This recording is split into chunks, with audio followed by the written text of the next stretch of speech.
除咗呢排最 hit 嘅福樂亭，永利皇宮嘅咖啡院都有新嘅搞作。呢個暑假可以睇住呢個湖景表演咁樣享受米芝蓮名廚嘅限定菜單。雖然呢個係餐前包，但係佢真係好食到我不得不介紹佢。佢哋款式非常之多，再搭配埋佢哋超好食嘅牛油同埋橄欖油汁，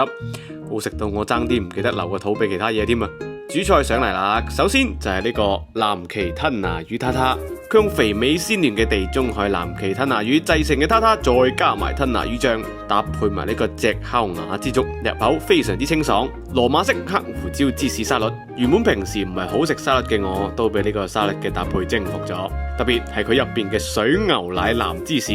極度之濃郁，黑胡椒亦都為呢個沙律增加咗層次感。